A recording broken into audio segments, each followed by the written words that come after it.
जब केदारनाथ के कपाट खुलते ही अंदर से निकला एक दिव्य रहस्यमय साधु। उसके बाद जो भी हुआ जानकर आपके रोंगटे खड़े हो जाएंगे। कहते हैं ना कि जब किसी व्यक्ति में अहंकार बढ़ जाता है तो महादेव उस अहंकार को तोड़ने के उपाय जरूर करते रहते हैं।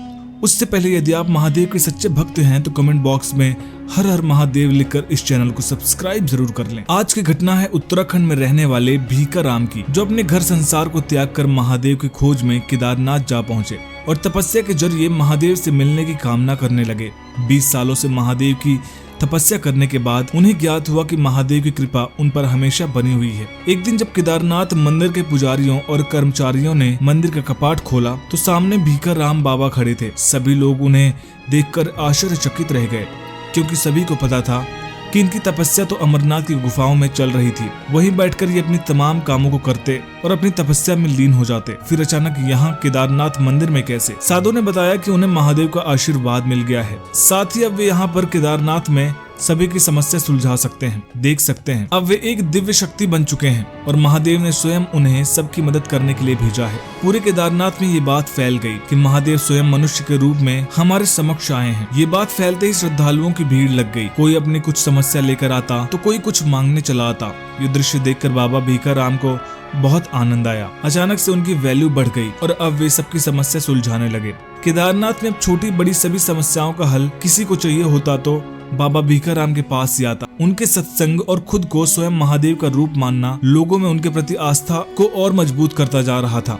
एक बार एक भक्त अपनी समस्याओं से परेशान होकर बाबा के पास आया और कहने लगा कि अब वो जीना नहीं चाहता, अपनी परेशानियों से अब वो परेशान हो गया है। तो बाबा ने कह दिया कि भीमशिला उनके मरने का सही स्थान है। इन बातों से बाबा के भक्त चकित रह गए और बाबा को और भी ज्यादा महान समझने लगे। एक बार केदारनाथ के सबसे पुराने साधु भ्रमण कर केदारनाथ पहुंचे। लोगों में उनके आने से उत्साह बहुत अधिक फैल गया। सभी लोग उनके दर्शन करने के लिए जाने लगे। जब बाबा भीकाराम ने अपने कर्मचारियों से पूछा कि केदारनाथ के सभी श्रद्धालु आज मुझसे मिलने क्यों नहीं आए, तो उनके सेवक ने उन्हें बताया कि एक पुराने साधु आए हैं और इसलिए सभी उनसे मिलने गए हैं। ये बात सुनते ही बाबा भीकाराम क्रोधित हो उठे और क्रोध और अहंकार में ये श्राप दे दिया कि कोई भी समस्या हो मेरे अलावा कोई हल नहीं कर पाएगा, और यदि किसी ने प्रयास किया तो उसकी समस्या 4 गुना हो जाएगी।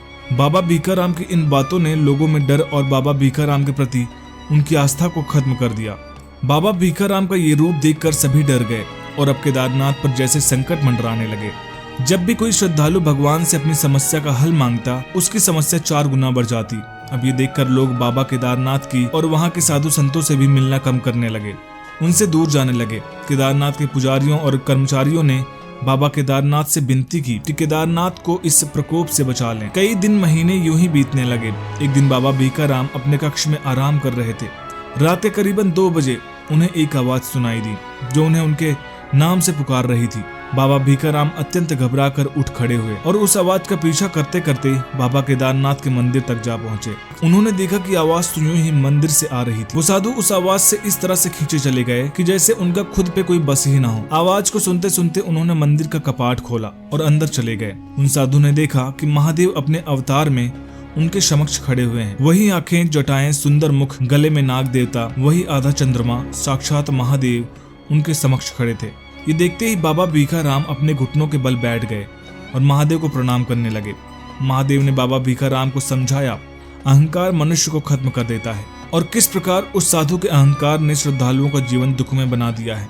महादेव ने बाबा भीकाराम को बताया कि एक साधु का कर्तव्य संसार को अपने ज्ञान और शिक्षा से सुखी बनाना है, पर उन्होंने तो श्राप देकर सभी के जीवन को कष्टमय बना दिया है। बाबा भीकाराम को अपनी गलती का एहसास हुआ और वो महादेव के चरणों में गिरकर माफी मांगने लगे और रोने लगे। जैसे उन्होंने महादेव से कुछ कहने के लिए अपना सिर उठाया तो देखा कि महादेव वहाँ है ही नहीं। बाबा भीकाराम को अपनी गलती का एहसास हुआ और उन्होंने अपनी गलती को सुधारने का निर्णय लिया, जिसके बाद केदारनाथ की भूमि पहले से भी सुंदर और पवित्र हो गई। बाबा भीकाराम श्रद्धालुओं को कुछ कहने से पहले ही उनकी तकलीफों का हल निकाल देते थे और कठिनाइयों से लड़ने का सुझाव देते थे। आखिर अहंकार महादेव से बड़ा थोड़ी होता है। ये वीडियो कैसी लगे मैं कमेंट बॉक्स में जरूर बताइएगा। पसंद आए तो लाइक करिएगा, शेयर करिएगा और चैनल को सब्सक्राइब करना मत भूलिएगा। हर हर महादेव दोस्तों।